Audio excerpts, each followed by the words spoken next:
Drug வந்து இந்தியாவுக்கு எங்கே வருதுன்னு பார்த்தீங்கன்னா குஜராத்தில் இருக்கிற முத்ரா போர்ட்டில் தான் அதிகமான ட்ரக் இந்தியாவுக்கு வருதுன்னு ஸ்டாட்டிஸ்டிக்ஸ் அவங்களுக்கே தெரியும். குஜராத்தை ஆள்வது யார் என்று பாருங்கள். 25 ஆண்டுகளுக்கு மேலாக ஆள்வது அங்கே பாஜக. அதனால் இது ஒரு இந்தியன் ப்ராப்ளம். இதை வந்து ஒரு தமிழ்நாட்டில் ஒரு அரசியல் கட்சி மீது மட்டும் இந்த பழியை சுமத்துவதை நான் ஏற்றுக்கொள்ள முடியாது. இதில் ஒரு சமுதாயத்தில் இளைஞர்கள் நிறைய பேர் வந்து இதில் அடிமையாக இருக்கிறாங்க, அவங்களை எப்படி மீட்கலாம் அப்படின்ற ஒரு கன்ஸ்ட்ரக்டிவாக ஒரு பிரைம் மினிஸ்டர் பேசணுமே தவிர இதை வந்து ஒரு பொலிட்டிக்கல் டூலாக பயன்படுத்துவதை நான் வரவேற்கவில்லை.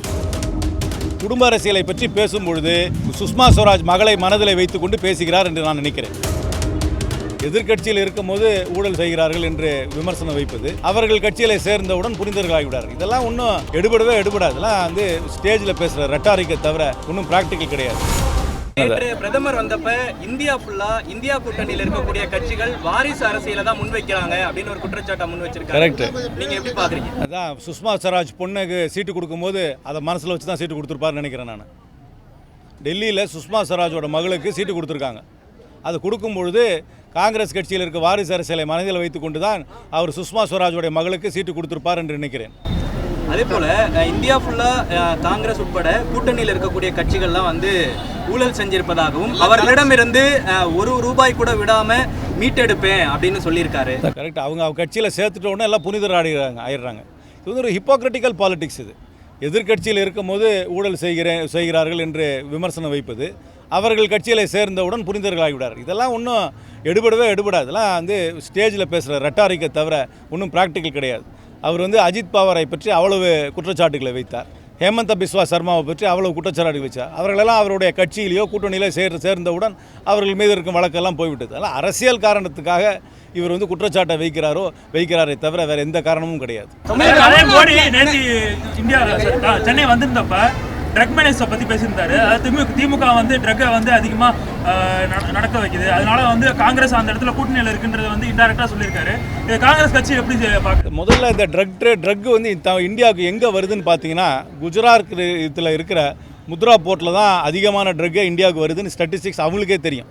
நேஷனல் நார்காட்டிக்ஸ் போர்டை கூப்பிட்டு கேளுங்க. எந்த ஹீரோ நம்ம தமிழ்நாட்டில் இருக்க டிஎம்கேயோட அயலக பணியில் இருந்த இவரை வந்து அரெஸ்ட் பண்ணியிருக்காங்க.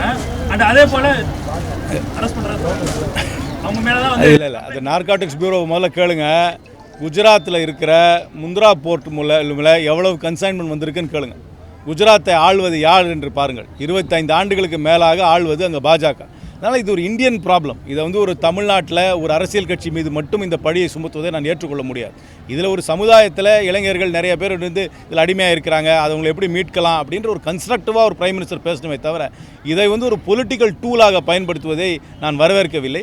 அதற்கு பயன்படுத்துவதற்கு முன்பாக அவர் சார்ந்திருக்கும் மாநிலம் குஜராத்தில் அவரை ரொம்ப சார்ந்திருக்கும் நிறுவனம் நடத்தும் அந்த துறைமுகத்தில் எவ்வளவு இறக்குமதி ஆகுது என்று பாருங்கள். இந்தியாவிலே highest consignment of drug confiscation has happened in that port, which is in Gujarat, in the state of Gujarat. மோடிக்கு குடும்பம் இல்லை என்று லாலு பிரசாத் கூறியது வந்து அவங்க பெருசா நாடு முழுவதும் அது ஒரு விளம்பரம் பண்ற மாதிரி. எல்லாம் ரெட்டாரிக் சாருங்க. தமிழ்நாட்டு மக்கள் தெளிவாக இருக்கிறாங்க.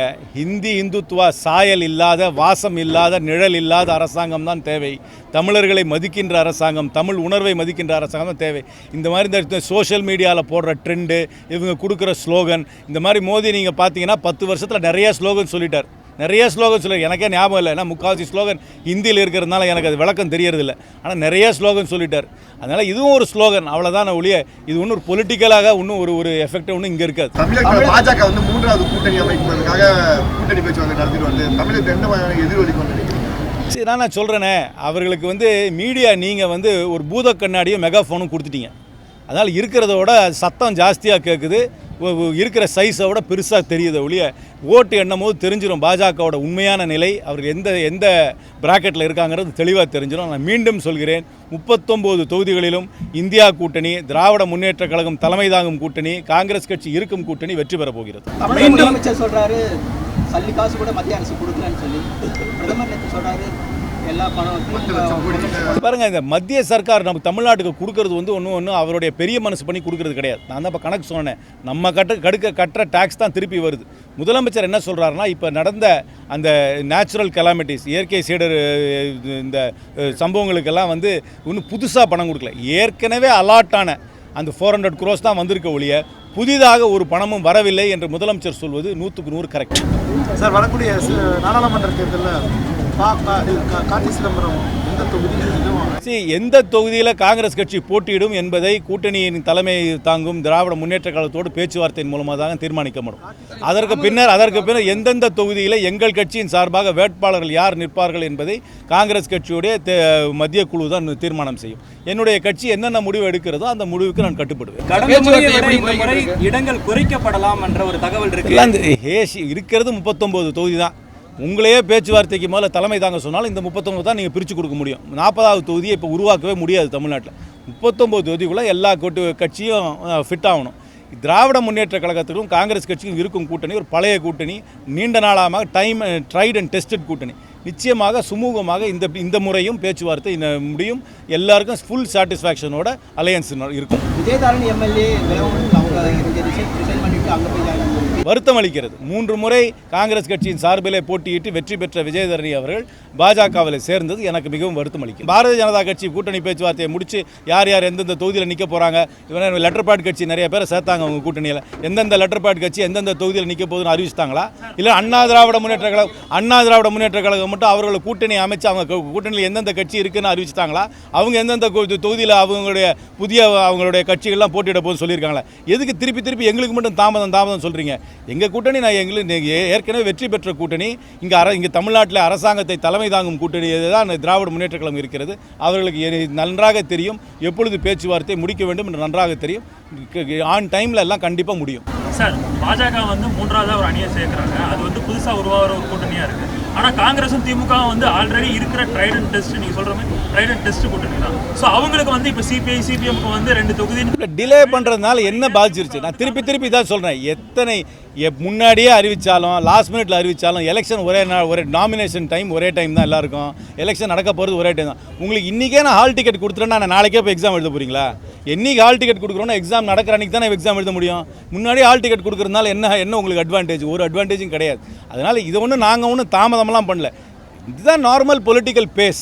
இந்த நார்மல் பொலிட்டிக்கல் பேஸில் கண்டிப்பாக சுமூகமாக நடக்கும். 39 தொகுதிகளில் எங்கள் கூட்டணி வெற்றி பெறும். மோடி நேற்று பேசுகையில், நான் தமிழ்நாட்டுக்கு வரும்போதெல்லாம் இங்கே உள்ள குடும்ப அரசியலுக்கு வந்து வைத்தெரிச்சல் ஆகுது, வயிற்றுல புளிய கரைக்குது அப்படின்றது. ஒரு வைத்தெரிச்சல் இல்லை. அவர் எத்தனை தடவை அவர்கிட்ட தான் சொன்னேன். அவர் குடும்ப அரசியலை பற்றி பேசும்பொழுது சுஷ்மா ஸ்வராஜ் மகளை மனதில் வைத்துக்கொண்டு பேசுகிறார் என்று நான் நினைக்கிறேன். தேர்தல் பத்திரங்களை எதிர்பார்த்த அவர்களுடைய டிலேயிங் டாக்டிக்ஸ் தான். இதில் வந்து எஸ்பிஐ வந்து ஒரு தனிநபரையும் எவ்வளோ கேஒய்சிக்காக எவ்வளோ பேப்பர் கேட்குறாங்க, ஒரு சின்ன இதுக்காக இவ்வளோ கம்ப்யூட்டரைசேஷனுக்காக அவ்வளோ செலவு பண்ண எஸ்பிஐயால் 22,000 டிரான்சாக்ஷனை மட்டும் சொல்ல முடியலன்னு சொல்கிறது வேடிக்கையாக இருக்கிறது.